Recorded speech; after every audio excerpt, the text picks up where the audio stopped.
Find out what's going on. Get involved. Change things from the inside. Make a difference. Take pride. Multicultural at its best. The Luisa Marshall Show.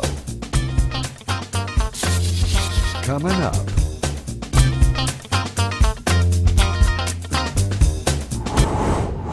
Today, all new Simply the Best. Get inspired. On the show, a prominent award-winning journalist, Rappler CEO Maria Ressa, and her fight for free speech and free press in the Philippines. Facing 8 criminal charges, Maria has been found guilty of cyber libel and is facing up to 6 years in prison.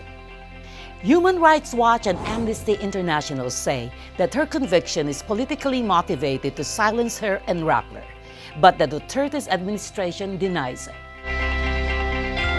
The National Union of Journalists of the Philippines said it was a dark day for the independent Philippine press. Former CNN correspondent Maria Ressa joins us to discuss the controversial cyber libel law, Duterte's extrajudicial killings on his war on drugs, the vicious social media attacks from Duterte supporters online, and the future of independent journalism in the Philippines. Don't let the lies go unchallenged. All these coming up. Hello, everyone.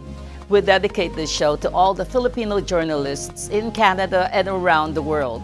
The Fight for Free Speech and Free Press by Maria Ressa, a Philippine-American journalist known for her critical coverage of Philippine President Rodrigo Duterte. She was found guilty of cyber libel of a wealthy businessman by a court on June 15th in a case against the news organization Rappler, along with a former researcher Reynaldo Santos Jr. for an article published in 2012. They are facing a maximum 6 years in prison and an almost $8,000 fine. I am not up to it, actually. The way that I run things now, can you sense a little bit of dictatorship? Hey, welcome Maria Ressa. Welcome to Simply the Best. Welcome to Canada. Welcome to Vancouver. And you know what? It's Canada Day today. And this is such a special moment for me to be talking to you. How are you doing?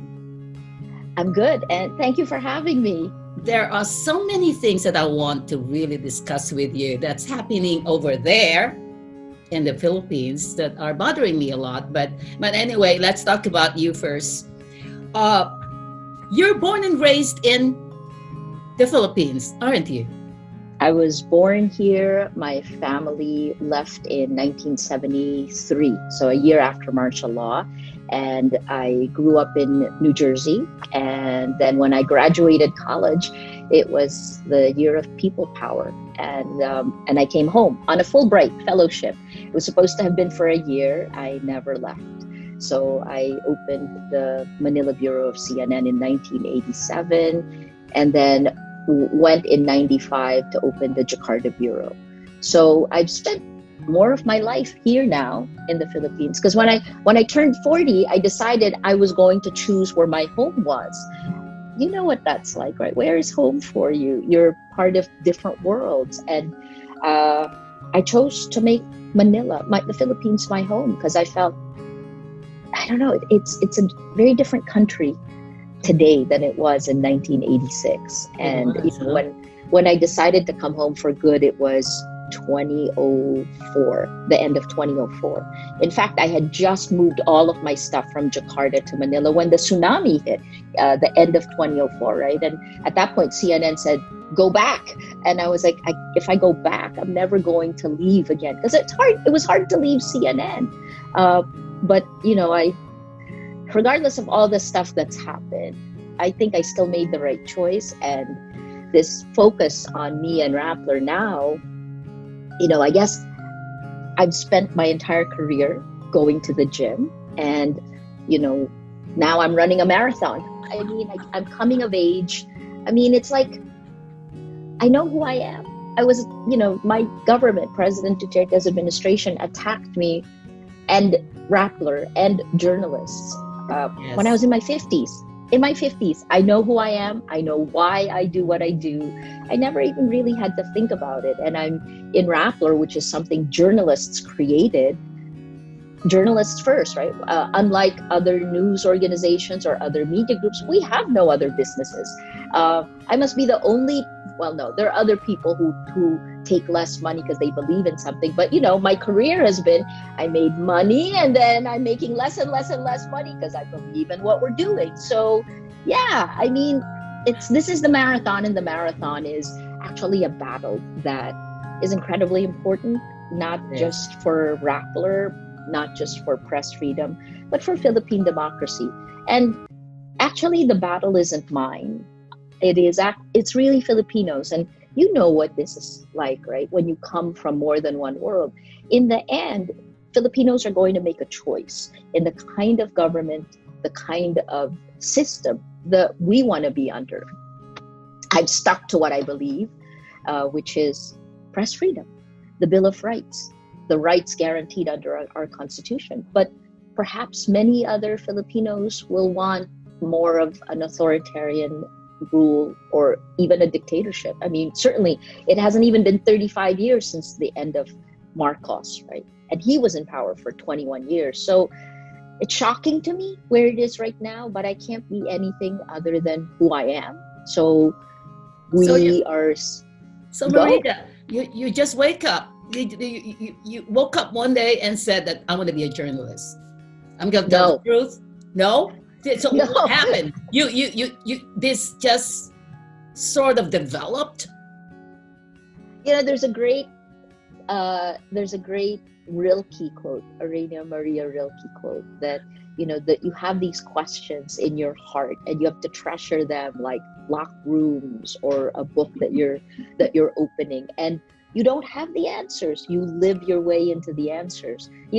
Like most, I grew up in a public school system in Toms River, New Jersey, and then I got into, I was kind of like many Asian Americans. I was an overachiever in the sense that I wanted good grades, and then I applied to many, many colleges. When I got into school, it made me kind of try to figure out what I wanted, but I was pre-med. I went to all the 6-year med programs. I applied to all of them. I got in, and then I chose a school, and I didn't know what I wanted to do or to be, but I did what my parents wanted. Mom wanted a doctor, so here I was like freshman year of college. I did organic chemistry. I did all the pre-med stuff. Wow. And then I realized that wasn't what I wanted, right? You grow into this stuff, and I liked understanding who we are, and there was no better way to do that than through literature, English, and so I started reading. So my major in college, I had a molecular biology background, but my major was actually English and theater and dance, even though I don't really dance, right? This is just a certificate. I wrote a play for my senior thesis. And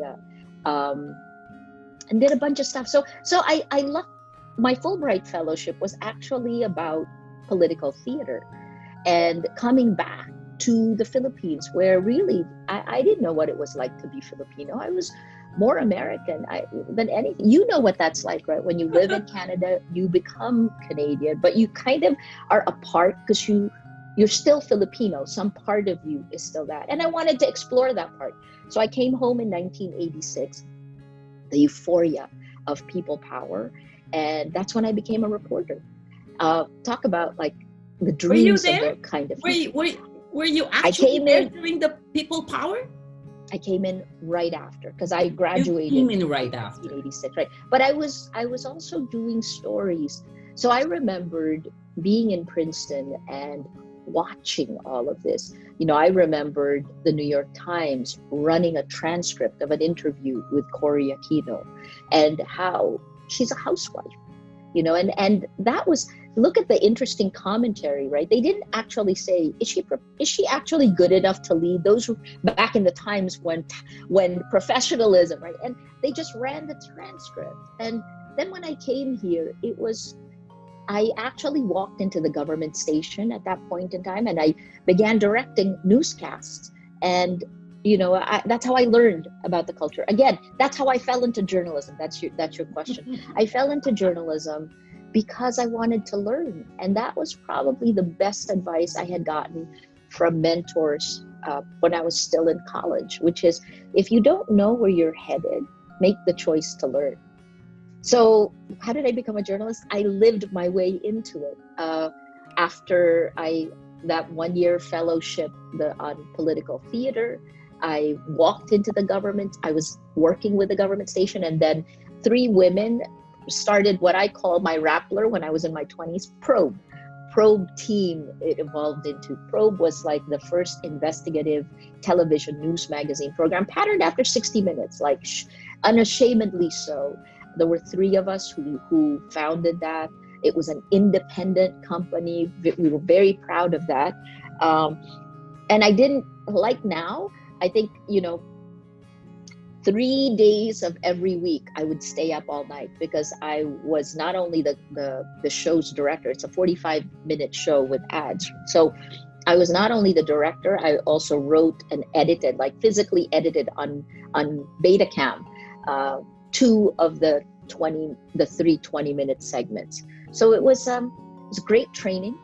And that company was around for a very long time. In fact, it still is. I think we infiltrated all of Philippine broadcasting, and that was one of the ways that we kind of standards and ethics, right? That's one of the ways we developed it, because all the people we trained in Probe went on to every network in the Philippines. In fact, when I came back in 2005 to head ABS-CBN News, I brought Probe back to ABS-CBN, and the head of like the other networks in some way, shape, or form had some link to Probe. That's how I fell into journalism. It's like when you live your life, when you live your way to finding your values and understanding organically what the mission of journalism is, it's very strong. So by the time we came under attack in Rappler, it was never a thought what we had to do, because we don't have situational ethics. It was very clear what we had to do. And my board, the Rappler is something I created in my adult life. So, even this series that really got us targeted by the government and targeted online, it's the Propaganda War series that we published in 2016. This series is a 3-part series. I wrote 2 of the 3 parts, but it was, the first was weaponizing the internet. The second was how Facebook algorithms impact democracy. That's in 2016. And then the third was about manufactured consensus. And we showed you how 26 fake accounts can actually influence up to 3 million other accounts on Facebook. That to me was the scale of the horror that was unleashed. Well, Maria, now look what you got into. Look what you got into. We'll be back with Maria Ressa. Don't go away. Are currently on bail right now, and this is right after being convicted of cyber libel, and now facing a possibility of 6 years in prison. President Duterte's supporters said that you deserve to suffer in prison. Do you deserve it? Did you think you got a fair trial? So I can't really say that, except that let me phrase it this way. I am in search of justice. I know firsthand how power is abused, how the law is weaponized, and in a way, my first arrest, which was for this cyber libel case, so my first arrest in February of last year, February 2019, in a way unleashed me, because journalists are the worst in terms of defending ourselves, because we try to step back. In fact, alarm bells ring when you're talking to defend yourself. Right? That shouldn't be what we do. We don't like being the story. But when I was arrested and the government actually made me feel their power, it was a bailable offense. And yet they arrested me at 5 p.m. This is on February 13th. And on purpose. I knew there was a night court that was open until 9 p.m. But on purpose, they delayed so that I would have to be detained overnight. I was very angry, and I just reined it in. And then when I came out and posted bail the next day, I just said two things, right? The first was, I know firsthand what abuse of power means now. My rights have been violated as a Filipino. And the second was, this is the weaponization of the law. And I actually appealed to other journalists to stand up against it. That's like, it was a line in my head that when you're talking about the abuse of power and defending press freedom, that's an activism role. And I didn't even think about it at that time, but I realized that the government, in a way, unleashed me. They were trying to back me into a corner, trying to say that I was taking political sides. All I was doing is exactly what I've been doing for my next year. It will be 35 years. I actually kind of had a hands-off approach. I wasn't pro or anti-Duterte. I was looking at his track record. And the biggest problem at that point in time was a brutal drug war where, the numbers now roll in, and some human rights groups are saying that in July of 2016, all the way until December that year, we were getting 33 dead bodies a night. That's insane. So we were keeping track of numbers, and then we published the propaganda war series. That's what got us targeted. Long answer to your question, right? I wouldn't do anything differently. That's the way I've lived my life. And I think the way to live your life with no regrets is to truly understand what are the lines you will never cross. And for me, I had to define those lines very early because we come from more than one world, right? I actually chose my values. I tried to put the best of both worlds together. And then when you put the standards and ethics of journalism on top of that, the mission of journalism, that's probably been, that helped determine my identity. And I'm not about to give that up. Maria, you are facing 8 arrest warrants. and so I'm just really wondering, because it really bugs me that if you break any law, and I have been supporting you, but then you broke the law, like fraud, tax evasion, receiving money from the CIA. These are serious charges. And they're ridiculous. Absolutely ridiculous. I want to know directly from you, because this will break my heart if these are all true. Are these true? Can we laugh? Let's look at the fact that these narratives that were supposedly funded by the CIA, utterly ridiculous.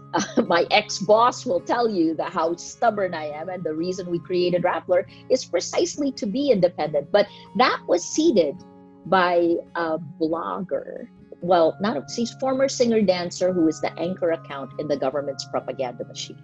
That's first. And then let me take apart the charges that have been manufactured, right? There's 3 buckets. The first is cyber libel. So that's the one that you've seen. Mm-hmm. They had to do such legal acrobatics to even get this case to court because the government's own lawyers threw it out, right? That's the National Bureau of Investigation. And they did 2 things that will impact every Filipino, which is why I hope that the government will look at our motion for partial reconsideration carefully. This is Judge Montesa. We brought it back to her court. And what they did is they decided to change the statute of limitations for libel from 1 year to 12 years. So it doesn't just affect me. And then the second is they took this concept of republication. We changed 1 letter of 1 word 2 years later because the article was published in 2012. And because in 2014, we fixed a typographical error, a misspelling, the Judge Montesa now says that we were charged with republication, and yet the verdict had nothing, no backup for republication. The verdict is public. So the question there, of course, is how the heck can you retroactively apply a law? That is, well, anyway, let me not go there. So cyber libel is 1 bucket. The second bucket is tax evasion. Let's take that since we fixed evasion in the cyber libel case. On tax evasion, in order to charge us with this, the government actually had to change our category from news organization to, and this is a direct quote from the charge sheet, we are now a dealer in securities. And they are then saying that we should have paid all these other taxes because we're a dealer in securities. We are obviously not a dealer in securities, but I've been issued an arrest warrant for these cases. And there's not one tax evasion cases, there are 5. And then the last one is the mother case. It's securities fraud is kind of the broad bucket that I use. But this is the one where the government said that we have foreign ownership. They're attacking ABS-CBN on these same fronts, something called Philippine Depository Receipts. It is recognized by the Constitution. We did it with the people, Rappler is not a fly-by-night. We were working with a top law firm, a top accounting firm, one of the top 4. It was approved by the government. This is not something we hid. We published it on our site. We also gave the SEC notice of all of these. But in 2015, it didn't matter to the SEC. And in 2018, it did. So they took this and unraveled. So for me, on all of these cases, let me just say this. Being a journalist is not a criminal. Journalism does not equal being a criminal. And yet, this is the power of social media. In 2016, that narrative was seeded into Facebook. And that narrative is Maria Ressa is not a journalist. She's a criminal in 2016. In 2016, it was laughable. And people laughed because I have a long track record of journalism. But you repeat that lie a million times, you pound it a million times, people begin to believe or doubt, right? And they begin to ask questions. And then in 2017, the government says the same thing. President Duterte says it in his State of the Nation address.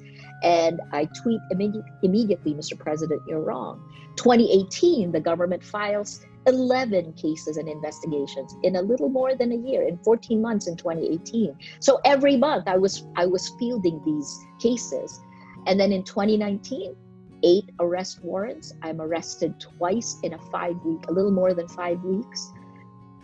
Shocking to me that the Philippines is at that level. And then of course in 2020, June 15th, Judge Montesa says I'm guilty of cyber libel, of a story I had nothing to do with, that was published before the law we allegedly violated was even in force. This is ridiculous. An award-winning documentary, 1,000 Cuts, which chronicles how Philippine President Duterte uses social media to spread disinformation or misinformation. You said your conviction is death by 1,000 cuts in Philippine democracy. How do you explain this to all our kababayans there in the Philippines and our fellow Filipinos overseas?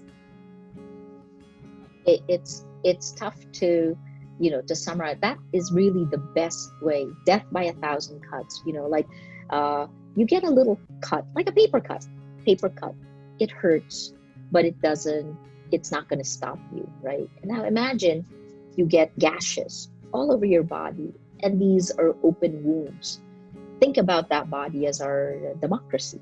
So it feels like there are all these gashes and we are bleeding out. And this is the way I would say, given the events that we've lived through, right?